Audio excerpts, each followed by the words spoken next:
On March 8, 1980, during an exhibition trip to Mexico, Joe Charboneau was stabbed by a fan with a penknife. The blade went 4 inches into his body and struck a rib. 34 days later, he made his major league debut for the Cleveland Indians and hit a home run. By the end of that season, Charboneau was the American League Rookie of the Year. He had a hit song named after him, a city fascinated by him, and the kind of reputation that made him seem indestructible.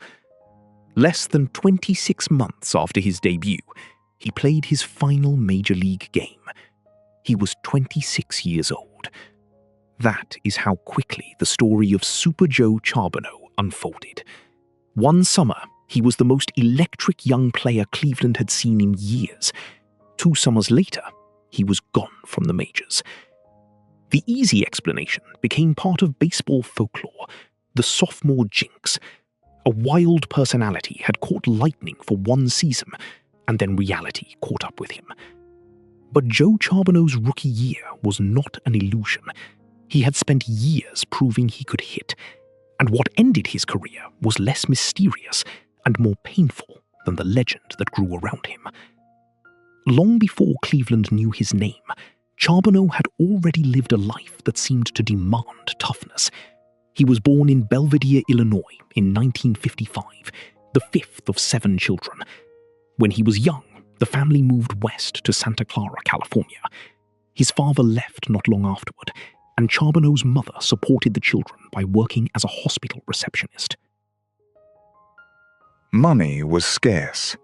According to accounts of his early life, Charboneau fought in illegal bare-knuckle matches held in boxcars and warehouses. His nose had been broken. He had been stabbed before. Those details would later fit almost too neatly into the public image of Super Joe, the man who could survive anything, repair himself, and return to the lineup. But in Santa Clara, he was still just a high school ball player trying to be noticed. Charboneau attended Buxa High School. He was not heavily recruited by colleges, and professional scouts were not arriving specifically to see him. His first significant break came almost by accident. Phillies scout Eddie Bockman attended one of Buxa's games to evaluate another player, Steve Bartkowski. Bartkowski would eventually become far better known as a football quarterback, but while watching him, Bockman also noticed Charboneau. That was all Charboneau needed, 1 set of eyes in the right place. Bockman continued following him when Charboneau moved on to West Valley College in Saratoga, California. In January 1976, the Minnesota Twins selected Charboneau in the 6th round of the draft, but he did not sign. That June, the Philadelphia Phillies took him in the 2nd round of the secondary phase. This time, he signed. It was an opening, not a guarantee. Sent to Class A ball, Charboneau hit .298 in 43 games.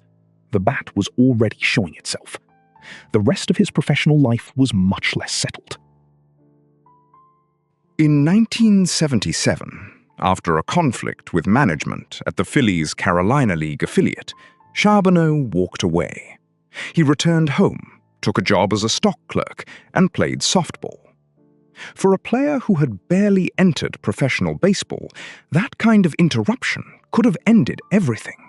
There was no major league reputation waiting to protect him, no long contract, no promise that another organization would call. The game could simply continue without him. But Charboneau resurfaced in 1978 with Visalia of the California League, and he hit .350. That was the 4th best average in the league. Whatever else had become complicated, the basic baseball fact had not changed. Joe Charboneau could hit. His life away from the field remained turbulent. After the season, he was involved in a barroom fight. Then, in December, the Phillies traded him to the Cleveland Indians organization for pitcher Cardell Camper. For Cleveland, it was a modest transaction, involving a young hitter who had yet to play above Class A. For Charboneau, it was another chance to keep the game from moving on without him. In 1979, at AA Chattanooga, the uncertainty began to give way to something more convincing. At Old Engel Stadium, with its grandstand tucked beneath the Tennessee hills, minor league baseball still moved at its own intimate pace. This was far from the scale of a major league park. Careers were being sorted out in front of smaller crowds on long summer schedules, without the assurance that anyone beyond the league was paying attention. Charboneau made himself impossible to overlook. He batted .352 and led the Southern League. It was not one hot week. It was not a colorful story masking ordinary performance. Over the course of a full minor league season against Double-A pitching, Charboneau had become the best hitter in his league.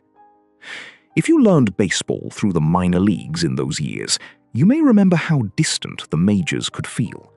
A player might be the best hitter in the park every night and still seem several bus rides and one organizational decision away from the big club. There were no constant prospect rankings scrolling across a screen. A season like Charboneau's traveled through box scores, scouting reports, and the word of people who had actually seen him swing. By the end of 1979, the reports were clear. Still, Charboneau appeared headed for Triple-A Charleston in 1980. Cleveland had established major league hitters, and minor league success did not automatically create a roster spot. Then Andre Thornton injured his knee. Thornton was one of the Indians' primary power hitters. His absence created an opening, and suddenly Charboneau was not going to Charleston. He was going to Cleveland. Before he could get there, the legend nearly ended in Mexico. On March 8th, the Indians were playing an exhibition game when a fan attacked Charboneau with a penknife. The blade penetrated 4 inches and struck a rib. The assailant was arrested and fined 50 pesos. Charboneau's response became part of his rapidly growing reputation. "That's $2.27 for stabbing a person," he said. The line was dry, almost casual. So was what came next. On April 11, just over a month after the attack, Charboneau stepped into Cleveland's major league lineup for the first time. The California Angels were in town. Charboneau came to the plate 4 times and collected 1 hit. That hit was a home run. Inside the enormous lakefront bowl of Cleveland Municipal Stadium, a rookie who had almost been sent to Triple-A and who had recently been carried out of an exhibition trip with a knife wound had announced himself in the most immediate way possible. A major league debut is supposed to be an arrival.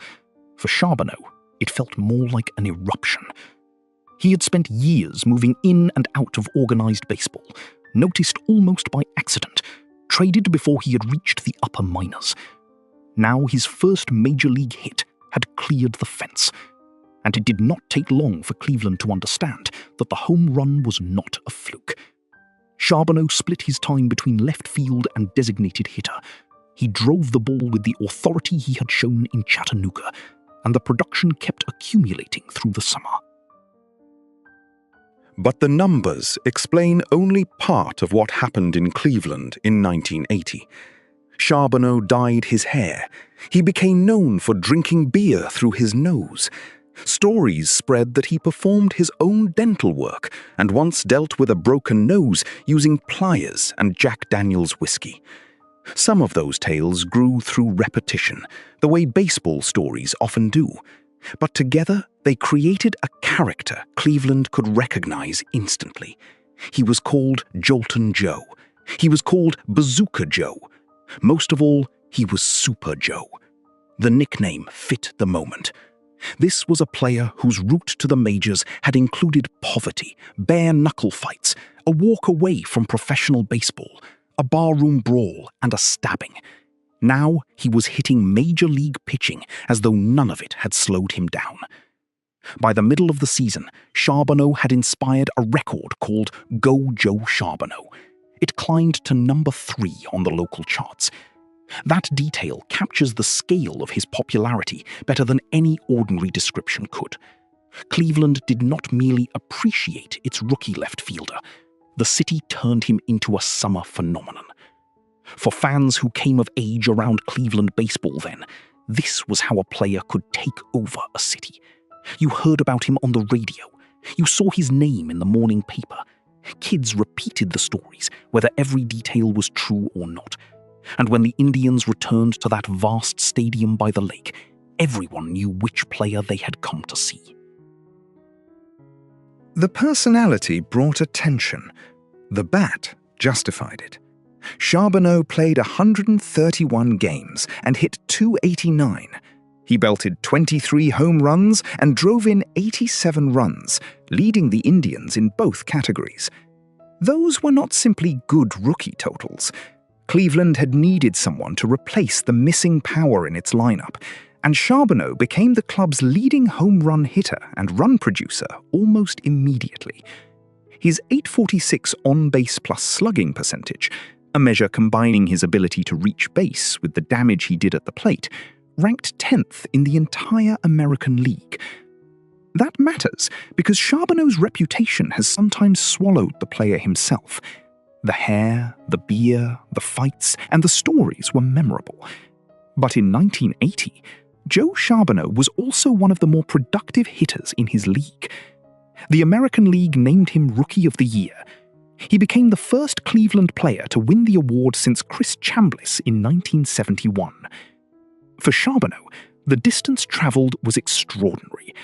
3 years earlier, he had been home working as a stock clerk and playing softball.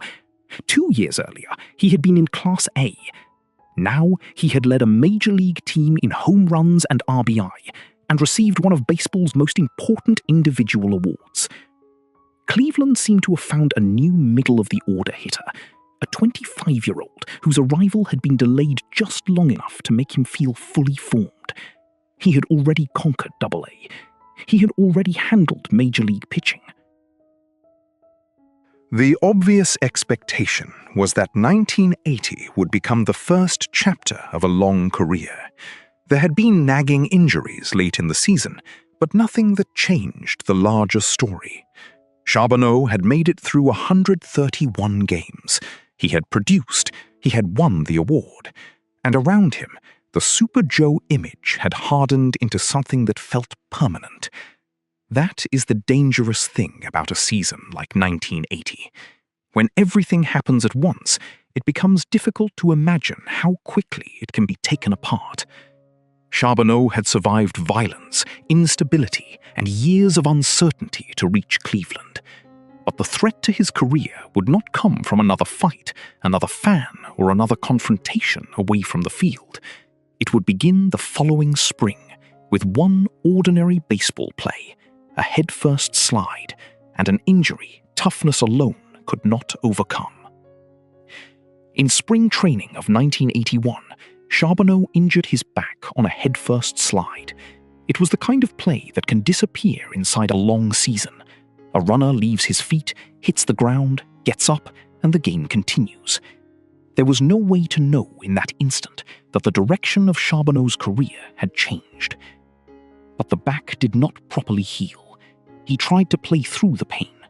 That response was entirely consistent with everything people thought they knew about him. Super Joe had played a month after being stabbed. The public image was built around the idea that he could absorb damage and keep going. A back injury presented a different problem. Hitting requires the whole body to work together, with balance, rotation, and timing compressed into a fraction of a second. A player can stand in the batter's box and still be nowhere near physically right. The results began to show it. The line drives and home runs that had defined the previous summer became harder to find. Charboneau was hitting .208 when the players' strike stopped the season. For baseball fans, the summer of 1981 had its own strange rhythm. The games disappeared in June. Ballparks went quiet. Newspapers filled their sports pages with labor updates instead of box scores. Then, when the players returned in August, the season restarted in an unfamiliar shape.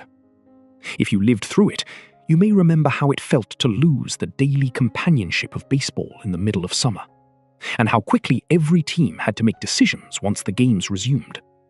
Cleveland made one about its reigning Rookie of the Year. The Indians sent Charboneau to Triple-A Charleston. A year earlier, the city had been singing his name. Now he was back in the minors, trying to find his swing at Watt Powell Park in West Virginia. The grandstand was closer, the crowds were smaller, and the major leagues suddenly felt farther away than they had at any point since Chattanooga. The contrast was severe. Charboneau had not merely been a promising rookie in 1980. He had led Cleveland in home runs and runs batted in. Now, in the very next season, he had been removed from the major league roster, and Triple-A pitching did not solve the problem. In 18 games with the Charleston Charlies, Charboneau hit .217. Sending him down had changed the setting, but not the hitter's physical condition or the results it produced. Cleveland brought him back on August 28. There was still time to recover something from the season, still a chance that his return to the majors might restore the player who had energized the city. It did not. Charboneau finished 1981 with a .210 batting average, 4 home runs, and 18 RBI in 138 at-bats. 1 year after driving in 87 runs, he had fewer total hits than he had collected home runs and doubles combined during his rookie season. The decline was too sudden to explain as ordinary regression, and when the season ended, the physical cause became impossible to minimize. Charboneau underwent back surgery. The phrase sophomore jinx has always offered baseball a convenient kind of magic. A rookie surprises the league, pitchers adjust, expectations grow. The second year arrives and everything becomes more difficult. But a jinx does not require surgery. Charboneau's second season had not simply exposed a weakness in his game. The back injury had restricted him through the year, followed him to Triple-A, and remained serious enough to require an operation when it was over. The question now was no longer whether he could repeat his rookie season. It was whether surgery could give him enough back to remain a major league player at all. In 1982, Charboneau returned to Cleveland. The circumstances had changed completely. He was no longer the new face with the dyed hair, the debut home run, and the song on local radio. He was a player trying to prove that the previous season had been an interruption rather than an ending. There were flashes of opportunity, but not enough production. Through 22 games with the Indians, Charboneau hit .214. On June 1st, 1982, Cleveland played the Minnesota Twins. Charboneau came to the plate 3 times and went hitless. Nothing in the line identified the game as historic. There was no reason for a fan looking at the box score to treat it as a farewell. It was one more early season game inside the huge concrete bowl of Municipal Stadium. One more set of at-bats for a player still trying to return from surgery. But Joe Charboneau never appeared in the major leagues again. Baseball endings are often like that. If you followed the game in those years, you learned that most players did not receive a ceremony or one last trip around the field.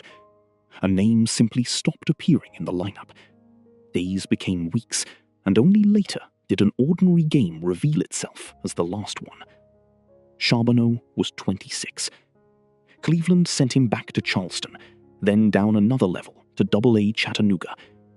That return carried the clearest measure of how much had been lost. In 1979, Charboneau had owned the Southern League. He had hit .352, led the circuit, and forced his way toward the majors. 3 years later, back at the same level, he hit .207. The competition had not become more demanding than the American League. The stage had not become too large. Charboneau was struggling in the league he had once dominated. After the 1982 season, he underwent another back operation. By then, the story of Super Joe had turned into a cycle of rehabilitation, return, and another move away from the majors. The public mythology had been built on his ability to take punishment. But there was no stunt, no hard-living anecdote, and no act of will that could return his timing at the plate. In 1983, Charboneau was with Double-A Buffalo, hitting .200. As the struggle continued, fans jeered him. Charboneau responded with an obscene gesture, and the Indians released him shortly afterward. It was an ugly moment, but it should not be allowed to stand for the whole decline. By then, he had spent 3 seasons attempting to play through or return from a back injury, undergone 2 surgeries, fallen from the American League to Double-A, and watched the public identity of Super Joe survive long after the results that created it had disappeared. The gesture did not end a healthy career. It came near the end of one, already collapsing under the weight of an injury that never properly healed. Still, baseball offered one more chance. Before the 1984 season, the Pittsburgh Pirates signed Charboneau as a free agent. At 29, he returned to the Carolina League, facing players much younger than he was. He hit .289. The average suggested that something might still be there. But success at that level was only the beginning of the road back, and Charboneau no longer had the time or physical certainty of a developing prospect. Pittsburgh moved him to its Triple-A club in Hawaii. That opportunity lasted 15 games. Then Super Joe retired.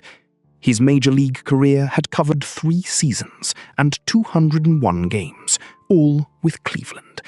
He finished with 172 hits, 29 home runs, and a .266 batting average. Nearly 4/5 of those home runs had come during the summer of 1980. That same year Charboneau made his final attempt with Pittsburgh, he also appeared in a baseball uniform on film. He was an extra in The Natural, playing one of Roy Hobbs's teammates. The contrast is almost too perfect. The Natural is built around an older ballplayer returning from the wreckage of a lost career, stepping back into the light and finding that the gift is still there.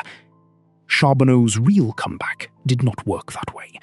There was no final major league home run waiting for him, no return to Cleveland's lineup, no second summer to match the first. His last chance ended in the Pacific Coast League, far from the city that had once made his name into a song. But the end of his playing career did not end his relationship with baseball. After retiring, Charboneau tried sports management and hosted a radio show.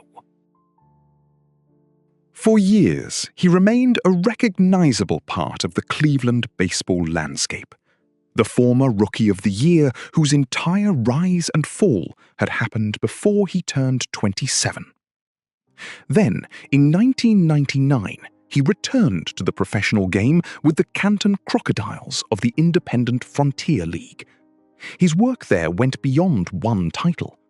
He served as a hitting instructor, first base coach, and director of baseball operations through 2001. The player whose own timing had been taken from him was now helping other hitters understand theirs. And in 2000, 20 years after the season that made him famous, Charboneau stepped into the batter's box again. It was not Cleveland Municipal Stadium.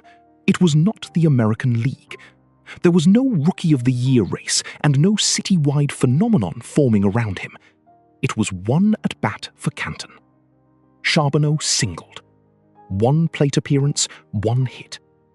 It did not rewrite the ending of his major league career, and it did not need to. It was simply a small, fitting return for someone who had never stopped belonging to the game. Charboneau later worked with other Frontier League organizations in Washington, Windy City, Richmond, and Chillicothe. In 2014, he served as the hitting coach for the Lake Erie Crushers.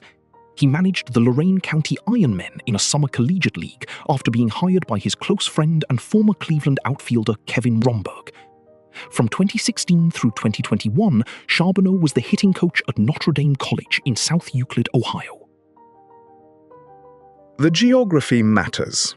He had grown up in California and arrived in Cleveland as an unexpected replacement in 1980. Yet, northeastern Ohio became home. He settled in North Ridgeville with his wife, Ellen, and remained connected to baseball around the region for decades. He and Ellen had 2 children, Tyson and Dannon, and 6 grandchildren. In 2020, Charboneau suffered a stroke. The following year marked the end of his time coaching at Notre Dame College. By then, more than 40 years had passed since Go Joe Charboneau climbed the local charts.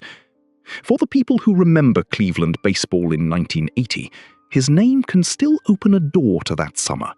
The enormous stadium, the booming rookie bat, the newspaper stories that grew more colorful with each retelling, and the feeling that the Indians had found a star in the most unlikely way.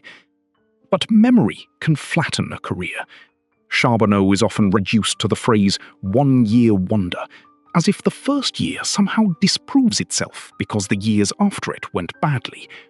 Or he is presented as the ultimate victim of the sophomore Jinx, a player who appeared from nowhere and vanished just as mysteriously. Neither description is enough. He did not appear from nowhere. Before Cleveland, he hit .350 in the California League and .352 in the Southern League. In the majors, his rookie production held up not only against other first-year players, but against the American League as a whole. He led his team in home runs and RBI and ranked among the league's top 10 in on-base plus slugging percentage. The 1980 season was real, and his disappearance was not mysterious. In the spring of 1981, he injured his back on a headfirst slide. He played through pain, went to the minors, returned, underwent surgery, tried again, underwent another surgery, and kept searching for his swing at lower levels of the game. He never found it again. The tragedy of Joe Charboneau's career is not that Cleveland believed in something false. It is that the city saw something genuine and had so little time to enjoy it. The public had made him Super Joe, a character tough enough to survive knives, fights, broken bones, and every story attached to his name. But behind that character was a hitter whose body had to perform one of the hardest acts in sports, and whose back would no longer allow it.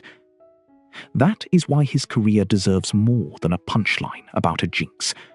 Joe Charboneau reached the majors by a route that nearly closed several times.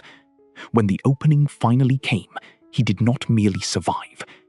For one season, he became the best rookie in the American League and the center of Cleveland's baseball summer. Then, the game took away the part of him that toughness could not replace. Years later, when Charboneau returned to a professional batter's box for one final at-bat, the result was a single. After all the noise of 1980, all the surgeries, demotions, and failed comebacks, baseball gave him one small, clean connection again. One swing, one hit. Not another beginning, and not a different ending.